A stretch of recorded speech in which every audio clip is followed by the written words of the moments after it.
write Spanish words if not everyone speaks Spanish? That's a really good question. One of the cool things about English that a lot of people may not know is that it's full of words from other languages. And a lot of books that you read, especially as you get older, will on top of that have words from Latin and Greek and French just kind of thrown in. And there's kind of an expectation from some writers that people just from context figure out the meaning of these words that are kind of cool or that have a special kind of meaning for a particular field or job or whatever. And so to me, just on the level of, you know, putting words in a book, I don't think that it's too much to ask for people to have to handle a word or two in Spanish. But that's just kind of like an explanation of why I don't think it's a bad idea to put Spanish in books for people who don't speak Spanish. More importantly is that the main character of this book and his community and his friends and family all speak Spanish in addition to English. And to like represent their lives in a way that's real, I have to show them using Spanish. It would be kind of fake if I wrote a story about a boy from the border who's Mexican American with family in Mexico and never have him use any Spanish words. That would take something away from his story and make it less real and less truthful. And so in order to be what we call authentic, to be real and truthful, I had to include the Spanish words. Plus, Spanish is a really cool language, and I want everybody to learn it, so there's that too.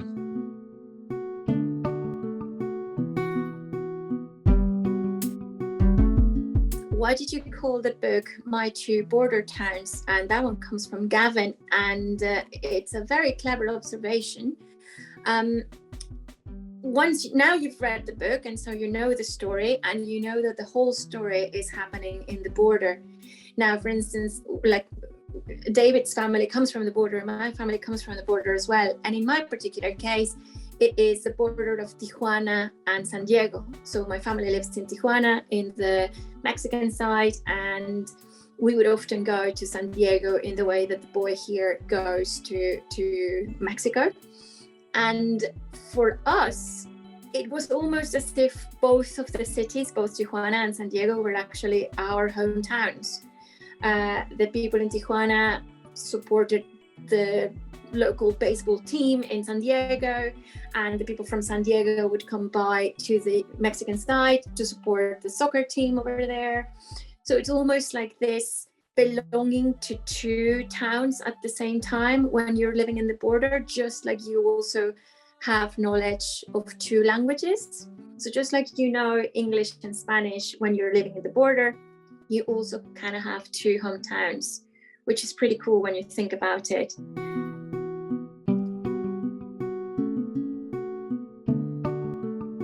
Why did you want to write this story? Well, I really wanted to write a story, and I love writing lots of stories about living on the border and living in two towns and what people are like here and what my family's experiences have been here.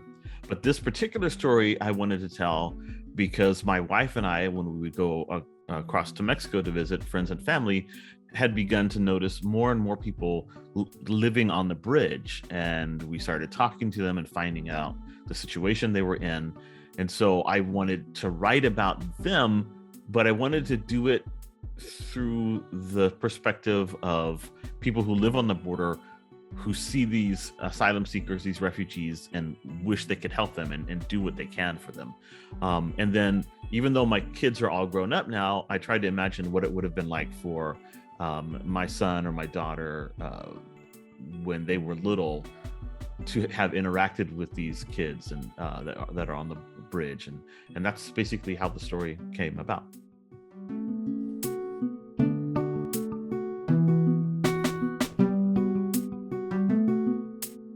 Why did the illustrator choose these colors for the book? Why did you want pictures that were colorful for Mexico, but not so colorful for the other town. So one is from Eva, the other one is from Carolina, and I'm just going to address them both together. So the colors were chosen in an effort to tell the story on a level that would perhaps not be very obvious. So you've picked up on that, which means that I did a good job. You guys, noticed. Well done. Mexico is a very colorful place. It's a place where we like to paint our houses blue, orange, red, yellow, green, purple, pink. It's very common for people to, instead of saying, go to this street on a number 3, 4, or 81, it's easier to just say, I live in the blue house, or I live in the pink house. So it's very common for you to paint your house in a color that is different from the color of the neighbor's house. And we just enjoy a little bit of color. So it made sense for me that the Mexican side should be very, very colorful.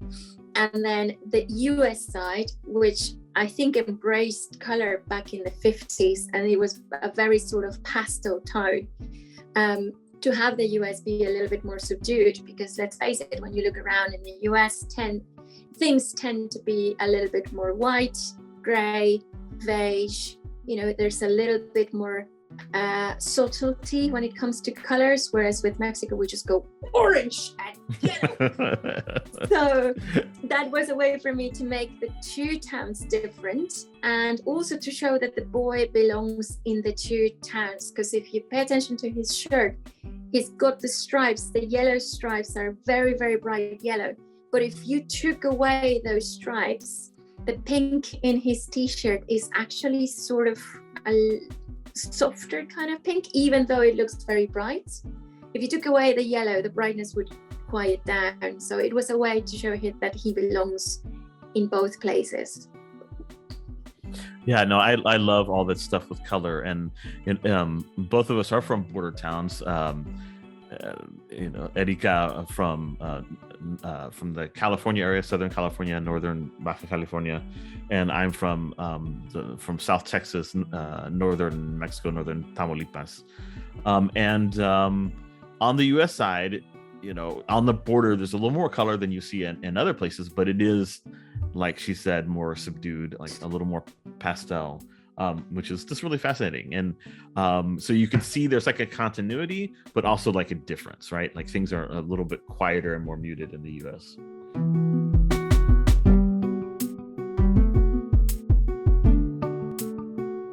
Did you experience anything the boy in the book did? And where did you get your inspiration for characters? So the story of the boy is very tied to my life. When I was a kid, I would go across the border with my dad very often to visit my cousins and my great-grandmother Genoveva and other people on the Mexican side. I was growing up in McAllen, the neighboring town was Reynosa, and it really was an important part of my childhood. And so when I had kids, my wife and I did the same thing with them. We were living in the town of Dana, and which is right next to Weslaco, and the neighboring two Mexican towns are Rio Bravo and Progreso. And we, Erika and I, use Progreso really as kind of like a template for the Mexican town in this book. And so, yeah, going back and forth to Rio Bravo and to Progreso from the U.S. side with my kids, a lot of the kinds of things that the boy and the dad do together are things that I did with my son. But I was inspired to write about the asylum seekers, the refugees that are on the bridge, by actual people that, after my kids had already left home, my wife and I would encounter when we were crossing the border, because all my kids are grown up.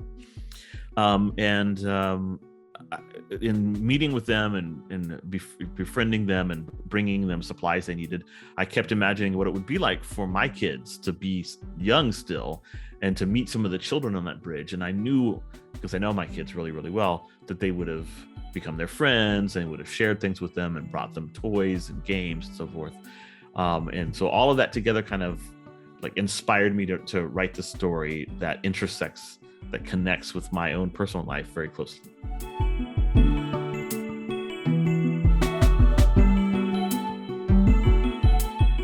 what did the river connect to in the story?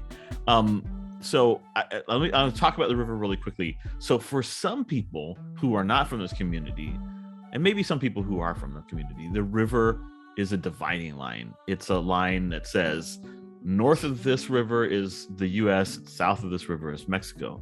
But when you grow up along the river, when your family has lived here for generations, like mine, like my family has lived on the river banks on the southern and northern side for 250 years since since it was first colonized by people from Mexico, from the Saltillo area in 1749. To us, the river is something that joins the two sides together. It's like the glue that pulls the community together. It's the life-giving like cord that runs down the middle, and without that river we wouldn't be able to have agriculture or green plants that give fruit and so forth on either side of that river. It's what's sustained the Cuauhtecan people, the indigenous people of this area, for thousands of years before any Europeans arrived here, and what sustains us now. And so that river is not a border to us. It is like a mother to us, something like you can imagine a mother who has children on either side of her and it's kind of like pulling them close to her. That, to me, that's what the river is like. It joins rather than divides. And of course, Erika did a wonderful job illustrating it, and so maybe she can talk a little bit about how the river, like visually or in any other way, connects in the story.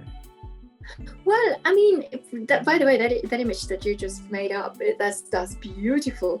Yeah, I mean, the river, if you think about it, water is the source of life, and water is a kind of, you need it for everything. You need it for drinking, for growing things, and obviously both people from both sides of the border are going to be drawing from the same water. I don't think I've ever told you this, but for me in Tijuana, which is where my family comes from, we have this saying that we don't have a river over there. We actually have got the border over there is a line that somebody drew.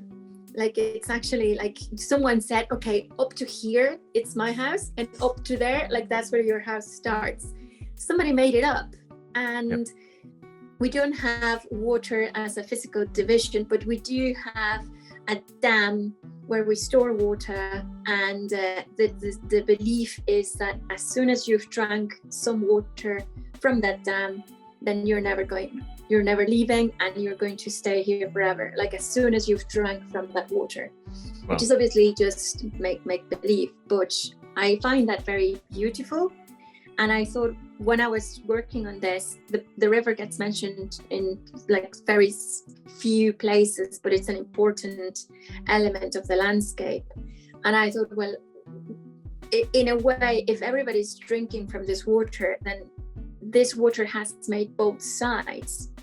So you'll realize that there's actually blue running through both sides of the border. There's a lot of blue in a lot of the areas. We go back to the question of the colors.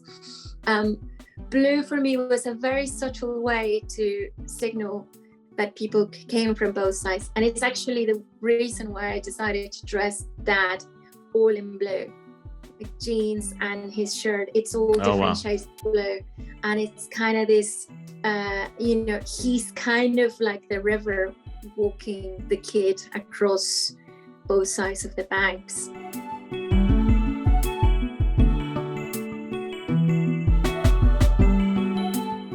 What will happen to the people who are on the bridge, and what can we do to help refugees? And the truth of the matter is, guys, we don't know what happens to the people in the bridge. Some of them may be able to make it through. Some of them may get eventually tired, because obviously afterwards COVID happened, and so all of these things became even slower. And so a lot of people have grown tired of it and just decided, you know what, let's just go somewhere else. Some people have decided to just stay in Mexico, but obviously for some of them that can still be very dangerous, because the areas in the border can be tricky if you don't know how to handle them.